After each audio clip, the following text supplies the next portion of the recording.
Hi there, my name is Greg Moore. A while back you had put a comment on my video. My video was entitled Tour of the 1994 Fleetwood Flair Motorhome, an oldie but a goodie. There's been a few of you that have asked for additional information on the motorhome, including some specs. And I still have the motorhome and we love it. We've gone to a lot of motorhome shows and things like that, and we just haven't found anything for us anyway that has been any better. So I was able to actually find a brochure on eBay, and I just wanted to share that with you. So bear with me. This is unedited. But anyway, I wanted to show you what the brochure is. You can freeze the frames then, and you could probably read some of the stuff. But eventually what we'll do is we'll get over here to the specs, and then we'll talk about the specs of the motorhome and why I think it's such a special motorhome. So anyway, these were all built out of Los Angeles, California, by the way. The funny thing is the guy who sold this brochure on eBay, he's from England, and the brochure actually came out of Fresno. It came from a Fresno dealership, but I guess you know, when you collect these things, you collect them. A couple of interesting things is, here's the specs from Fleetwood on this. And the one key thing that you will probably notice is there's quite a range of motorhomes that Fleetwood built in those years, which were 1992, 1993, 1994, and 1995. Although the 1992 and 1993s had a little bit different floor plan, the specs are still pretty much the same. They just improved them, in my opinion, in 1994 and 1995. But the cool thing is you know, they made a 22-foot motorhome. So you know, if you ever need something smaller, that is the one. And I've searched a bunch of motorhomes, Class A's, and to my knowledge, that is the smallest motorhome, except for one of the first Winnebagos that came out, that is out there and is a very, very good floor plan. And as we get into the specs on all of these, you'll see why I think these are really, really cool. The other interesting thing is in today's motorhomes or even travel trailers, they will have floor plan numbers, but the footage, the overall footage, let's say maybe you think it's a 22 floor plan model, and then you find out that the specs are like 24 or 25 feet. In these days, all these models, the outside dimensions actually are within the 22. So, for example, like on the 22 model, the overall length is 22 feet 10 inches. In the 25-foot model, the overall is 25 feet 8 inches. In the 26R, which is mine, and probably some of yours, the overall length is actually 26 feet 10. Then the 28 is 28.10. The 30-foot is 30 foot 10, and then the 33 model is 33.10. So you can tell that I don't know if they had to comply with a law back then, or if that's just the way Fleetwood did it, but the model numbers are pretty reflective of the length of it as well, within 10 inches. If we go down here to the specs, and you can always freeze frame this as well, a couple of key things to note, especially for those of you who have the 26 foot. The reason why, you know, when you open up that your closet door and it gives you the specs and it gives you that cargo capacity rating, the reason why it's so high is they switched chassis. So you can see the GVWR in pounds for the 22 footer was 12,300, and then for the 25 was 12,300. But look, when they jump to the 26, they've gone to 14,800. which also is used for the 28-footer and also used for the 30-footer. So that's why that 26 is, in my opinion, such a great motorhome, because it's got the one of the highest rated chassis for the shortest length. So I just find that quite interesting. Here's some specs here for you. The 22-foot has a 40-gallon fuel tank. The 25 has a 60-gallon fuel tank. And then from there, from the 26 all the way to the 33, they go to a 75-gallon fuel tank. So once again, the 26 gets the benefit of the higher fuel capacity. And let me tell you, I love that feature of the motorhome. The other thing that's really interesting, and this is kudos for the 22-footer, if you look at what the water tank is, all of these across are the same water tanks. They're all 70-gallon water tanks. Now, if you look at the specs on new RVs, the new RVs have to include the 6-gallon water heater in their calculation. Now, are they including the 6 gallons of water in the water heater here? I do not know. It does not reference anything here. So it's either truly 70 minus the 6 or 70 plus the 6. My guess is it's probably 70 plus the 6. But in the newer ones, they'll have like a little asterisk, and it will say the tank size includes the 6-gallon water heater, which is crazy. So that's another feature I like about these older motorhomes is, these capacities are true capacities. No little asterisk by them or anything. The other thing to look at are the holding tanks. Now, the holding tanks are okay, but anyway, if you look at it from the 22-foot all the way to the 28-foot, the gray water capacity is 38 gallons, and the wastewater, which would be your black tank, is 30 all the way up as well. So the advantage actually for holding tanks and water actually is the little 22-footer. So I mean, for its size, that capacity is quite amazing. Anyway, I just wanted to kind of show you these things so you can kind of take a look.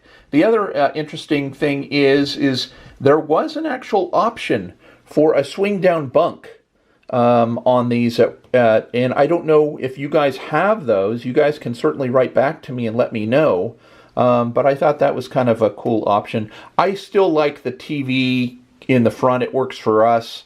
Some people do, some people don't. And what I did was I pulled out that old TV. Everybody does. But what I ended up doing is I just took the frame from that TV, and what I did was I put a flat screen, a small 12-volt flat screen, not a 110, but a 12-volt, so I can watch it at any time. And then what I did is I set up a hinge so I can open that up as a cabinet where the TV swings, and we store bath towels and blankets in there. So it's a great use of space. The other thing is what's key about this stuff, and if you compare it to the newer motorhomes and also the newer travel trailers, is these were true dinettes and true beds. If you go, for example, like the Model 26R, it's 46 by 74 inches, so 74 inches in length. A lot of these ones that are coming out, they're like, I don't know, 68, 62, and when they have people that are demonstrating them on YouTube, they can't fit across. It's absolutely ridiculous. And then it's same with the dinette. The reason why the dinette doesn't work either is, again, they're too short. These dinettes, everything here is 74 inches, which is fair. And so they're very consistent all the way through, even to the 22 foot. So if you wanted to ever swap it out with, with a couch, you could technically swap out and have it with the couch as well. So anyway, I just wanted to show you those things. The other thing is, oh, here's the back here, by the way. And you can look at the features for everything and freeze frame that. And it's also funny that it came from Fresno RV Center. I think that guy's still in business, but I don't know. So a couple of things I did wanted to show you is, if you guys get a chance.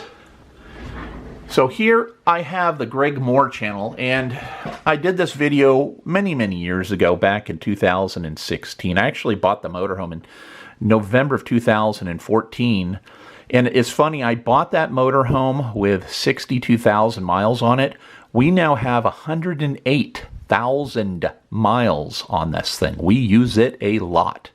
And, once we got it going and running, my goodness, it just goes and goes and goes.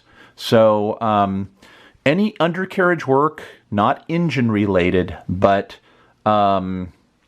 steering, those kinds of things, we always use Les Schwab. Les Schwab is very, very good about that. Tires we buy at Les Schwab. If we need the the air pressure checked, they do it for free. Again, Les Schwab is a great place. The only problem I've ever had with Les Schwab is when I had some steering components put in to make the steering less loose. What happened was they said, okay, well, you need a wheel alignment, and the wheel alignment is an outside source, and they were going to charge me $450 for that wheel alignment because they said that you have to do the front and the back for the wheel alignment. And I said, no, I don't think I'm going to do that. But they said, well, but with all these changes, you're going to have it done. So anyway, I called around and I found that P30 chassis, there is no alignment needed for the back because there's no settings for that.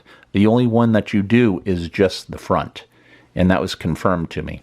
So whatever you do, if you ever talk to somebody needing an alignment and they tell you that the P30 chassis needs a rear alignment, they don't know what they're talking about. And so you need, it's a crock of BS.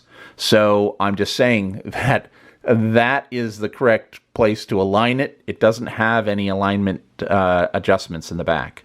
So, and the guy charged me, $250 for the front wheel alignment rather than the $450 that Les Schwab was going to do. And again, I respect Les Schwab. I think they were getting bogus information from the alignment company, that the outside one they were using. So but I've been getting very, very good service from Les Schwab. But here's another thing here too, is, like I said, this video was done many, many years ago. And what I've tried to do, and it has not worked, is I tried to do another channel that basically is just talking about RVing. And so what we did is we had created this one called Welcome to More RVing. And if you could, please, please, please, please subscribe to Welcome to More RVing. And the reason why you'd want this is because we talk about a lot more stuff regarding this particular Fleetwood Flair. For example, we changed out the sewer valves, so that's it. We also talk about the decals and how to upgrade the decals and upgrade the lights and upgrade the tires. We talk about replacing ceiling fans and cleaning them and tricks to that. We did a major repair, I guess you could call it, on the Onan generator. So we replaced the carburetor. We did all these kinds of things. And if you are familiar with that generator, you will know what a pain in the butt it is to replace that back spark plug. If you go to the forums, they will tell you have to drop the generator down in order to do that. We found a trick, and so you don't have to do that. So again, if you want to go here to Welcome to More RVing, there's a lot of stuff on there that we have. We also have some fun stuff too. If you get a chance, take a look at Camping at Pasadena. And our vehicle was actually searched by the bomb squad and so on and so forth. So anyway, I'm just trying to let you know that there's a lot more information about your motorhome, and eventually we'll get on there on the Welcome to More RVing site. So anyway, that's about it. This again is unedited. I'm just doing a one-shot thing here. Oh, one other thing I just wanted to show you. I thought this was really, really good too. If you get a chance, take a look at the 22-foot. Our particular family, we still really like the 26 because we're taking quite a few people with us still in the motorhome. But I'm intrigued with this because, again, it's one of the smallest Class A motorhomes out there. I do not think in today's market there is a true one that's any smaller than this one. Again, the overall length is 22 feet, 10 inches. And again, with all those options. But anyway, there was a 1995 one, a 22D that was shown, and it shows, you know, it was for sale, but you can really appreciate the size of that. And when I've seen them for sale on Craigslist, these things go pretty quick. But I think that would be another unit that would be a lot of fun to see. Anyway, you can tell I'm very motivated and very interested in the Fleetwood Flairs for those years. If you have any additional questions, please let me know. I'm not majorly mechanical oriented, but there are a lot of simple changes that we've done. And I will also tell you that for those of you that are still keeping your original furniture in the unit, the jackknife sofa will actually hold a 15-foot inflatable Kaboat, K-A-B-O-A-T, by Saturn, including the trolling motor, including the life jackets and the pumps, all underneath there. So, you know, those that are thinking, oh, I have to have the basement model because I want to get a boat. Nope, you can store it. And so we also use that on our trips, and it is really opened up our world to just putting around with a small boat. So anyway, if you get a chance, take a look at that. This is a private video for you guys. I'm not making this public. I just wanted to have a link so that you could take a look at this. And I thank you so much for your comments. And please be safe out there with the coronavirus and all those things. I still think the motorhoming is going to be the best way to deal with the coronavirus, considering, I mean, we use ours to go over to Costco. If we got to go to the bathroom, we don't have to go in their bathroom. We use our bathroom. If, we need to make a meal, you can just make lunch in your motorhome. So, get out there and use your motorhome. There's no reason why you should not, even for day trips. And I thank you very much.